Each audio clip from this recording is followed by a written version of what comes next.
Knjiga Vrtovi in parki na slikah Narodne galerije je rezultat sodelovanja Narodne galerije v Ljubljani in Arboretuma Volčji potok, ki se je začelo pred 5 leti. Najprej z projektom razstave povečanih reprodukcij v parku. Iz tistega sodelovanja, ki je bilo zelo dobro sprejeto, je išla knjiga Cvetje in ženske in to je pravzaprav nadaljevanje na nek način sodelovanja, zelo otvornega sodelovanja z, lahko rečem, kolegico Jasmino Marjan na širšem področju, skratka na področju oblikovanja prostora in vrtov.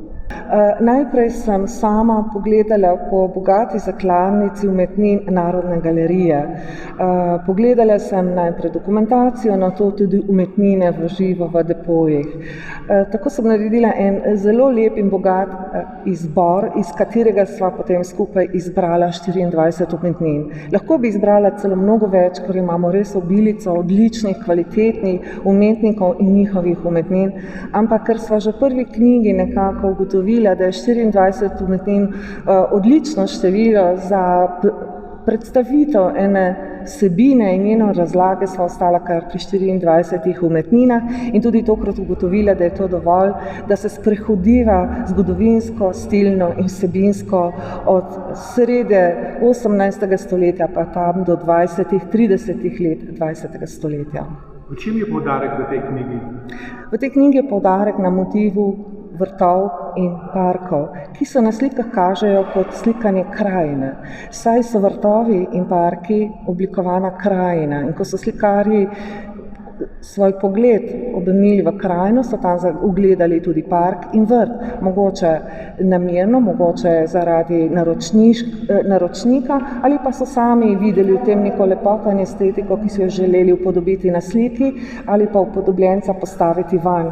Saj je oblikovanje krajine delo človeških rok, tako da je povezava med človekom in naravo vedno bila v tej obliki prisotna in tako tudi na umetninah. Kaj za Arboretum pomeni taka knjiga in kaj za Narodno galerijo? Torej, za nas vsekakor pomeni to knjiga, ki je nastala v zelo dobri družbi, se pravi z Narodno galerijo in pa tudi recimo, da smo dokazali, da lahko tudi stroki, ki so na prvi pogled različne, zelo tvorno sodelujejo. Tu ne gre samo za to, da sodeluje dva avtorja iz dveh nacionalnih javnih zavodov s področja kulture, ampak tudi za to, da pride do nekega tvornega stika med dvema strokama, med umetnostjo zgodovino in pa recimo med vrtnarstvom v širšem smislu in da marsikatera stvar postane lažje razumljiva tudi umetnostnemu zgodovinarju, če je raztolmačeno v neki zgodovinski perspektivi. In pa tudi recimo za moje področje je pravo odkritje, koliko nekega dokumentarnega gradiva je na slikah ohranjenega, kljub temu, da pravzaprav ni bilo kot takšno mišljeno. Se pravi, krajinarji in slikarji so slikali slike iz drugega namena, ne zato, da bi dokumentirali prostor in čas večinoma, ampak lahko to res beremo tudi kot nek dokaz skozi čas o razvoju oblikovanja parkov in vrtov na Slovenskem. Ja. In kateri avtorji so predstavljeni? V knjigi je predstavljeni 19 avtorjev in najstarejši med njimi Valentin Meciger, baročni slikar.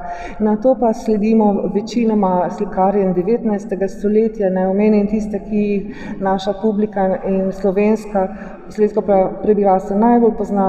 To je tudi Richard Jakopič, Ivan Vaupotič, Anton Gvajc, Josip Germ, Žmite, Vetah in tako naprej.